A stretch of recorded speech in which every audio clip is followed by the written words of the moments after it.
ها دې وخت کې زموږ سره اے سی صاحب محمد یونس صاحب موجود دی. اے سی صاحب دلته پر راتګ د هرکلی وایو. تاسو زمونږ د جرګه ولیده، د مشران هم پکې ولیده، په دې کې کشران هم ولیده، ډېره ښایسته زبردسته خبرې مو شوې. کومه دښمني چې منځته راغلې وه په هغه حواله سره ډېرې خبرې مو شوې. ته دې جرګې ته په څه نظر باندې ګورې او په دې کې چې کم چا کم کردار ادا کړي هغې ته څه په څه نظر ګورې او دې قوم ته دې خلکو ته څه پیغام ورکوې؟ اعوذ بالله من الشیطان الرجیم بسم الله الرحمن الرحیم. ټول نه مخکې خو سعید ورور ستاسو د دستک جندول د نیوز ډېره شکریا ادا کوم. څنګه چې زمونږ د پښتو یو روایت دی او دستور دی او کلتور دی، زمونږ ډېرې مسلې داسې دي چې هغه هم په دې جرګې باندې حل کېږي. نو دا یو ډېر ښه کار وشو او ډېره عظیمه خبره ده چې یو دوو خاندانو منځ کې هغه دښمني تربګني ختمه شوه په جرګې باندې، او دې کې هغه ټول غړي چې چا پکې قدم اخیستی دی، چا پکې خبره کړې ده، خدای پاک دې هغې له اجر ورکړي. او موږ وایو چې زموږ داسې مشران را پیدا شي زموږ ټول مسایل همدغه شان په جرګو باندې حل شي، ځکه چې جرګه واحد داسې دی زموږ د پښتنو یو ټریډیشن دی چې د عدالت په نسبت جرګې والا زموږ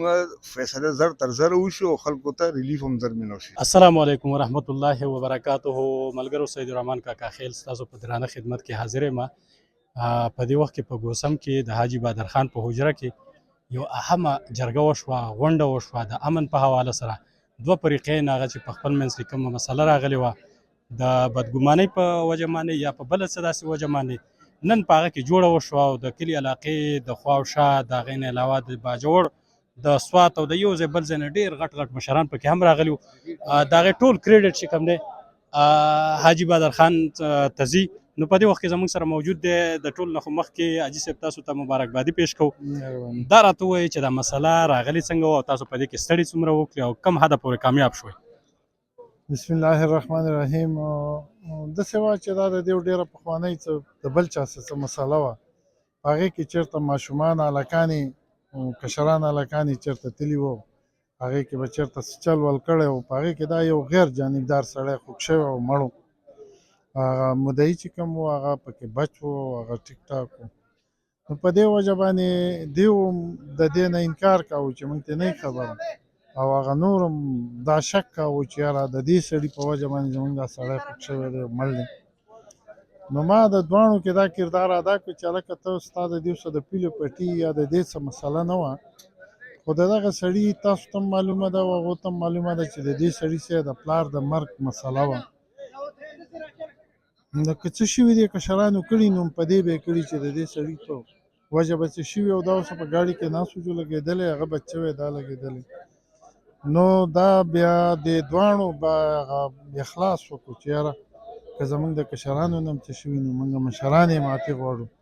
او د بل هم وویله چې یاره د دې نه داسې په ناخبرو کې یو کار شوی دی، نو زما دا سړی دی د څه اوسه ناست و. نو هغه دواړو د یو بل ته معافي وکړله او نن تاسو وینئ په دې کې د ډېرو خلکو یو ښه کار دواړو وکړو، ښه اخلاص دواړو وکړو. نو په دې وجه باندې د ډېر لرې لرې ځای نه د دې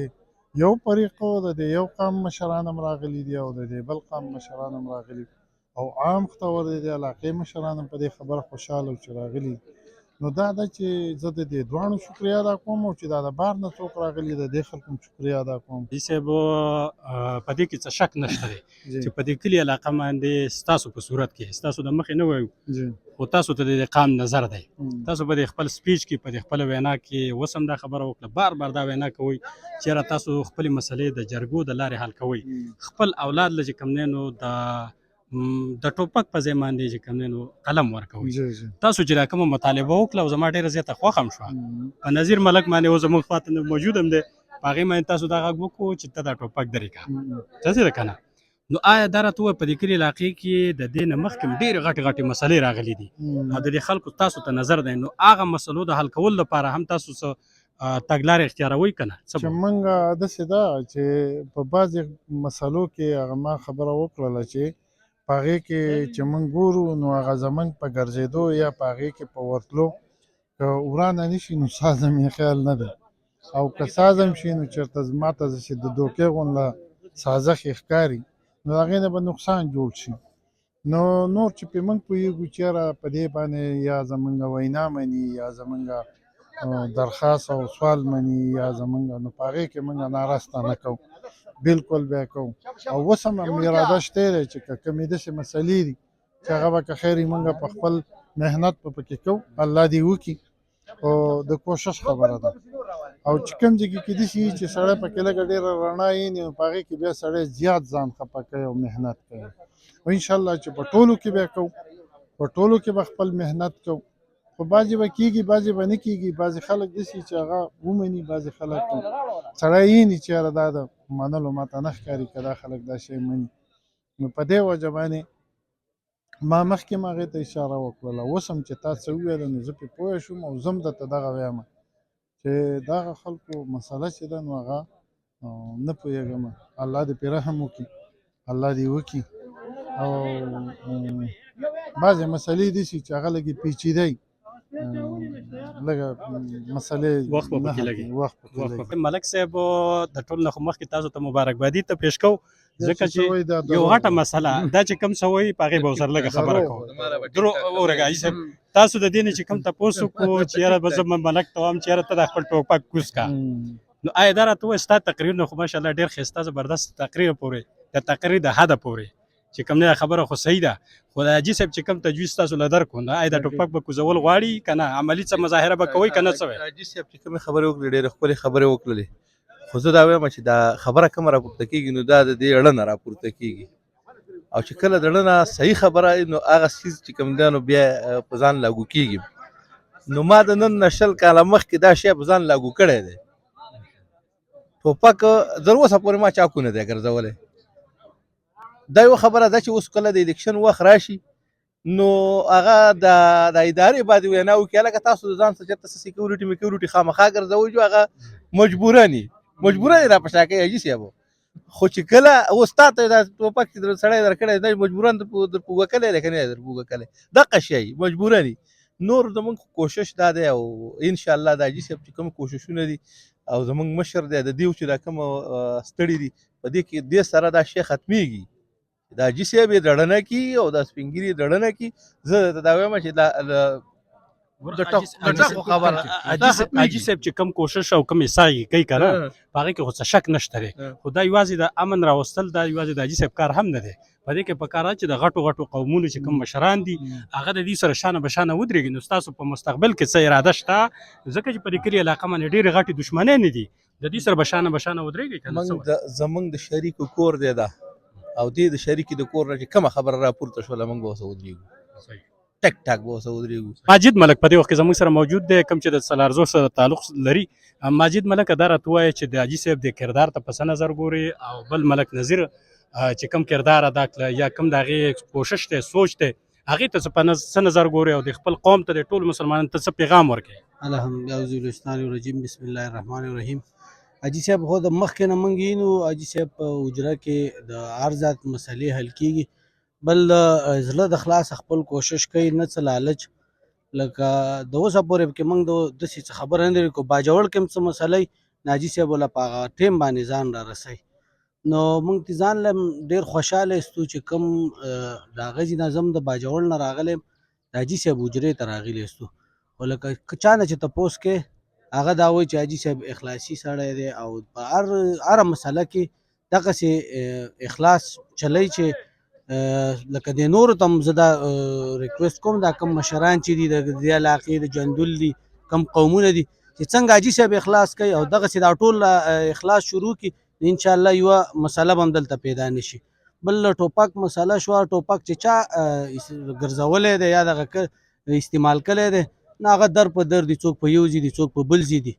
نو موږ د ټولو کشرانو ته او مشرانو ته خاص کر دا خواست کوو چې د ټوپک نه لرې اوسئ او راوځئ خپل مستقبل جوړ کړئ امن دپاره راوځئ ټول او خپل مستقبل جوړ کړئ اول د دې فریقیانو شکریه ده کوم خو دې کې چې څومره کردار حاجي بادر خان صاحب او د غټ پوره ټیم چې کوم کردار ادا کړی دی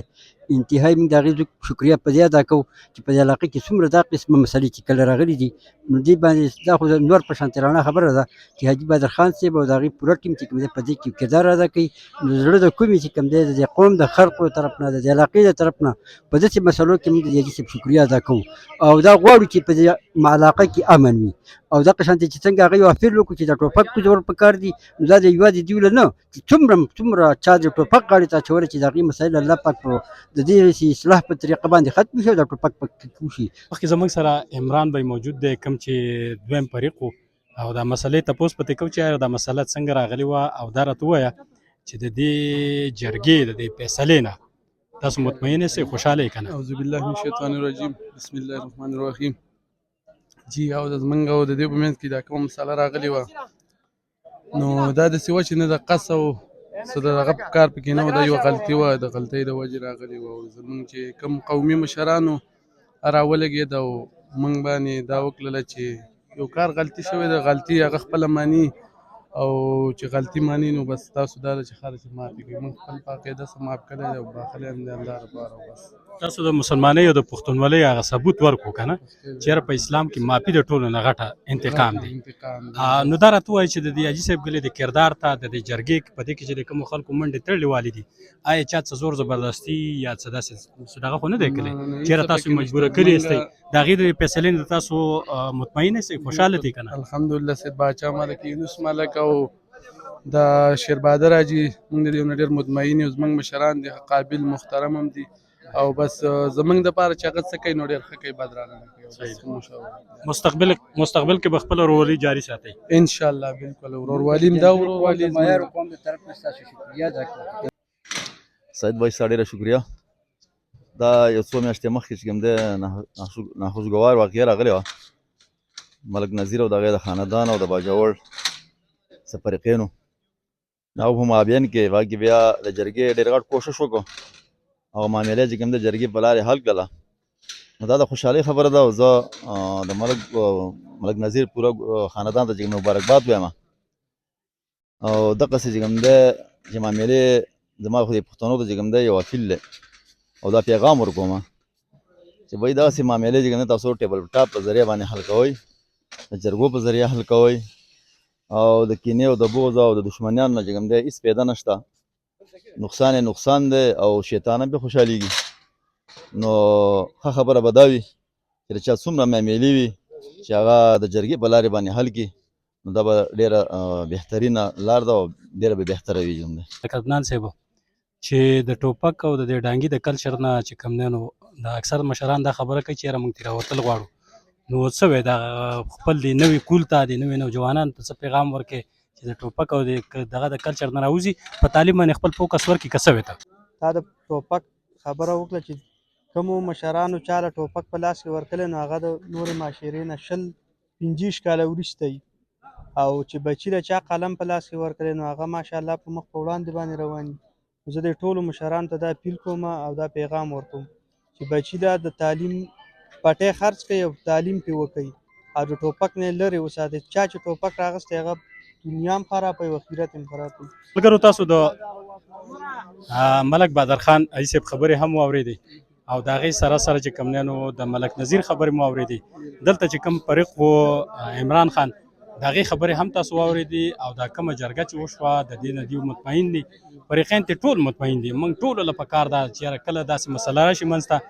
نو په ځای د دې چې یو بل پسې ټوپک راوالو، په ځای د دې چې یو بل پسې ډانګې راوالو، د یو بل سره خفګانونه وکړو، هغه د جرګې د لارې د مفاهمت د لارې هغه خپلې مسلې حل کړو. نو الله دې وکړي چې زموږ په دې ملک کې امن او امان راشي او دغه شان خپلې دښمنۍ چې کوم دي هغه په امن امان سره په خوشحالۍ سره بدلې کړو. ډېره مهرباني، الله مو ښاد او آباد ساته، دعاګانو کې مې یاد ساتئ. السلام علیکم ورحمت الله وبرکاتو. د الله په امان.